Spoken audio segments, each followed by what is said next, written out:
Hello అండి, నేను మీ doctor Vinod Kumar, consultant cardiologist Sunshine hospital Karimnagar. ఈరోజు మనం కొన్ని గుండె జబ్బుల గురించి తెలుసుకుందాం. గుండె జబ్బు లక్షణాలు, కారణాలు, వాటి వల్ల వచ్చే ఇబ్బందులు మరియు దానికి తీసుకోవాల్సిన జాగ్రత్తల గురించి ఈరోజు మనం తెలుసుకుందాం. మీ అందరికీ తెలుసు, ప్రపంచవ్యాప్తంగా కానీ ఇండియాలో కానీ గుండె జబ్బుల మరణాలు అనేది చాలా వేగంగా పెరుగుతున్నాయి. ప్రపంచవ్యాప్తంగా కానీ ఇండియాలో కానీ చూసుకుంటే దాదాపు 100లో 30 మంది గుండె జబ్బులతోనే మరణిస్తున్నారు. సో అటువంటి గుండె జబ్బులు ఎందువల్ల వస్తున్నాయి, దాంట్లో రకాలు ఏంటి అన్నది ఇప్పుడు చెప్తాను. గుండె జబ్బులు వచ్చేసి ముఖ్యంగా 2 రకాలు. ఒకటి వచ్చేసి మనం రెగ్యులర్ గా వినేది హార్ట్ అటాక్ కానీ హార్ట్ ఫెయిల్యూర్ కానీ, రెండోది వచ్చేసేసి వాల్వులార్ హార్ట్ డిసీజ్ అంటాము. ఇంకొక రకం వచ్చేసి గుండె కొట్టుకునే విధానంలో మార్పుల్ని అరిథిమియాస్ అంటాం. బట్ మనం ఈ రోజు మాత్రం గుండె జబ్బుల్లో వచ్చే మెయిన్ వచ్చేసేసి హార్ట్ అటాక్లు, హార్ట్ ఫెయిల్యూర్ గురించి తెలుసుకుందాం. మీ అందరికీ తెలుసు, హార్ట్ అటాక్ అనగానే అందరూ భయపడతా ఉంటాము. అసలు హార్ట్ అటాక్ అంటే ఏంటి, గుండెపోటు ఎలా వస్తుంది, గుండెకి సంబంధించిన రక్తనాళాలు, గుండెకి రక్త ప్రసారం చేసే రక్తనాళాలు సడన్ గా మూసుకుపోవడం వల్ల హార్ట్ అటాక్ అనేది వస్తుంది. దీనివల్ల ఏంటంటే గుండెకి రక్త ప్రసారం తగ్గి గుండె వీక్ అవడం కానీ, సడన్ గా మనిషి చనిపోవడం కానీ జరుగుతూ ఉంది. అసలు ఈ రక్తనాళాలు ఎందుకు మూసుకుపోతాయి? ఆ రక్తనాళాలు మూసుకుపోవడానికి మెయిన్ కారణం వచ్చేసి గుండె రక్తనాళాలలో పూడికలు అంటాం కదా మనం. ఆ పూడికలు వచ్చేసి కొవ్వు చేరడం వల్ల కానీ, రక్తం గడ్డగట్టడం వల్ల కానీ, లిపిడ్స్, కొలెస్ట్రాల్ పెరగడం వల్ల జరుగుతూ ఉంటాయి. సో దానివల్ల గుండెకి రక్త ప్రసారం తగ్గి గుండె వీక్ అవడం కానీ, సడన్ గా మరణించడం కానీ జరుగుతుంది. సో ఈ హార్ట్ అటాక్ కి సంబంధించిన మెయిన్ లక్షణాలు ఏంటి, మనం ఎప్పుడు డాక్టర్ గారిని కలవాలి, మరి హార్ట్ అటాక్ వచ్చిందా లేదా అన్నది మనకి ఎట్లా తెలియాలి? సో గుండెకి రక్త ప్రసారం ఆగగానే ముందుగా జరిగే సిమ్టమ్ వచ్చేసేసి ఛాతిలో నొప్పి రావడం. ఈ ఛాతిలో నొప్పి కూడా చాలా మంది గ్యాస్ అని చెప్పేసి, అసిడిటీ వల్ల అని చెప్పేసి ఇంట్లోనే ఉండిపోతూ ఉంటారు.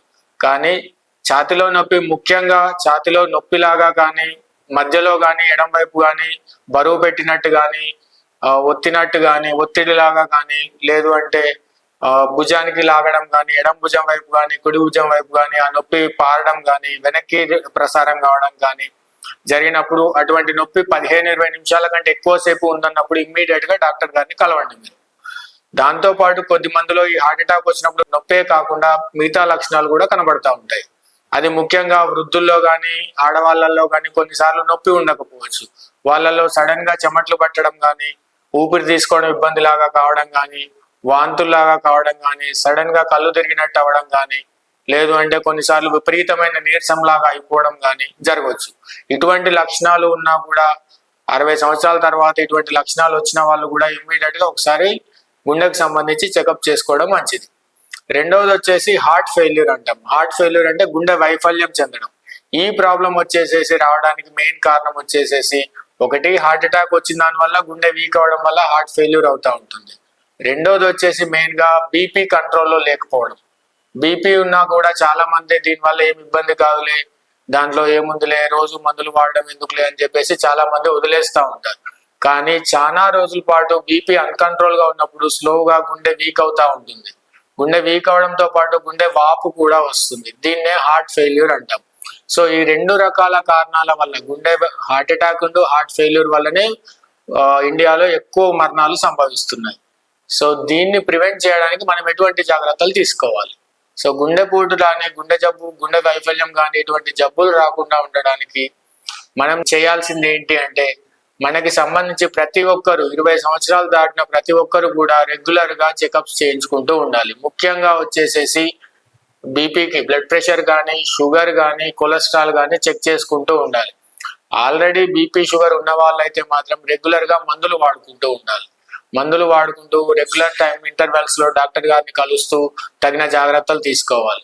దీంతో పాటు అసలు గుండె జబ్బులే రాకుండా ఉండడానికి చేయవలసిన నివారణలు చేసేసి మనం మెయిన్ గా చేయాల్సింది, ఒకటి మన ఆహారపు అలవాట్లు మార్చుకోవడం. గుండెకి సంబంధించినంత వరకు అధిక కొలెస్ట్రాల్ కానీ, అధిక కొవ్వు ఉండే పదార్థాలు తినడం తగ్గించాలి. రెండవది వచ్చేసి అధిక కార్బోహైడ్రేట్ డైట్ కూడా తగ్గించడం మంచిది. అండ్ ఫుడ్ లో వచ్చేసేసి సోడియం లెవెల్స్ అంటే ఉప్పు శాతం తగ్గించడం చాలా మంచిది. ఇవన్నీ కూడా గుండె జబ్బు రాకుండా ప్రివెంట్ చేస్తాయి. రెండోది వచ్చేసేసి రెగ్యులర్ ఎక్సర్సైజ్ అంటే శారీరక శ్రమ, వ్యాయామం ఇది కంపల్సరీ ఉండేట్టుగా చూసుకోవాలి. అది 20 ఏళ్ళ వాళ్ళైనా 60 ఏళ్ళ వాళ్ళైనా. సో ప్రతిరోజు కనీసం 30 నిమిషాలు, అట్లీస్ట్ వారంలో 5 రోజులు, అంటే ఓవరాల్ గా వారంకి 150 నిమిషాలు రెగ్యులర్గా వాకింగ్ కానీ రెగ్యులర్ ఎక్సర్సైజ్ కానీ చేసుకోవడం మంచిది. అదే అని అట్లా అని చెప్పేసి డైలీ గంటలు గంటలు చేయాల్సిన అవసరం లేదు. కనీసం డైలీ ఒక 30 minutes walking is enough for prevention of the heart disease. అర్థమైందా? దాంతో పాటు మూడవది వచ్చేసేసి ఆల్రెడీ మీరేమైనా పొగాకుకు సంబంధించిన పదార్థాలు వాడుతూ ఉంటే మాత్రం దాన్ని కంప్లీట్ గా ఆపేయాల్సి ఉంటుంది. పొగాకు ఏ రూపంలోనైనా కూడా గుండెకి చాలా హాని చేస్తుంది. మూడవది ఇంకొకటి వచ్చేసేసి స్ట్రెస్ లెవెల్స్. ఇప్పుడున్న ప్రజెంట్ జనరేషన్ లో స్ట్రెస్ అనేది చాలా ఎక్కువగా ఉంది. ఆ స్ట్రెస్ ని కూడా తగ్గించుకుంటూ కనీసం రోజుకి 6 నుంచి 7 గంటలు మంచి నిద్ర ఉండేటట్టుగా చూసుకోవాల్సి ఉంటుంది. దీంతో పాటు ఇంకొకటి వచ్చేసేసి మనం చేయాల్సింది రెగ్యులర్ గా నిద్రతో పాటు ఎక్సర్సైజ్ తో పాటు ఫుడ్ తో పాటు స్మోకింగ్ స్టాప్ చేయడం అనేది, ఇవన్నీ కూడా మన గుండె ఆరోగ్యాన్ని జాగ్రత్తగా ఉండేటట్టుగా చేస్తాయి. దీనివల్ల గుండె జబ్బులు వచ్చే అది కూడా తగ్గుతూ ఉంటుంది. సో మీరు ఇవన్నీ పాటించి మీ ఆరోగ్యాన్ని గుండెని కాపాడుకుంటారని నేను ఆశిస్తున్నాను. కొన్ని రకాల గుండె జబ్బులు వచ్చేసి చిన్న పిల్లలలో వస్తూ ఉంటాయి. దీన్ని వచ్చేసి కంజెనిటల్ హార్ట్ డిసీజ్ అంటాము. అంటే పుట్టుకతో వచ్చే రంధ్రాలు కానీ కవాటాల ప్రాబ్లమ్స్ కానీ ఉంటాయి. వీళ్ళల్లో ఏంటంటే చిన్న పిల్లలలో పరిగెత్తినప్పుడు ఎక్కువగా ఆయాసం రావడం కానీ కళ్ళు తిరిగి పడిపోవడం కానీ అటువంటివి ఏమైనా జరుగుతున్నప్పుడు ఇమ్మీడియట్ గా డాక్టర్ గారిని కలిసి దానికి సంబంధించి మెయిన్ గా 2D ఎకోగ్రామ్ అంటాం. ఎకో కార్డియోగ్రామ్ చేసినప్పుడు ఏంటంటే గుండెలో రంధ్రాలు కానీ కవాటాల ప్రాబ్లం కానీ ఉంటే తెలుస్తుంది.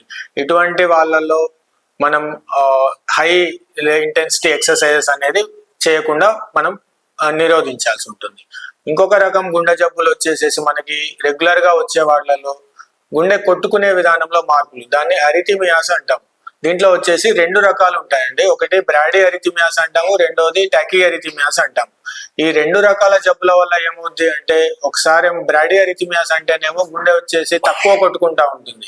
నిమిషానికి 70 నుంచి 60 నుంచి 100 సార్లు కొట్టుకోవాల్సిన గుండె నిమిషానికి 60 కంటే తక్కువగా 40-50 కొట్టుకోవడం వల్ల కొద్దిసార్లు కళ్ళు తిరిగి పడిపోవడం కానీ కంప్లీట్ గా స్పృహ కోల్పోవడం కానీ మూర్ఛలాగా ఫిట్స్ లాగా రావడం కానీ కొద్దిసార్లు సడన్ గా చనిపోవడం కానీ జరగవచ్చు.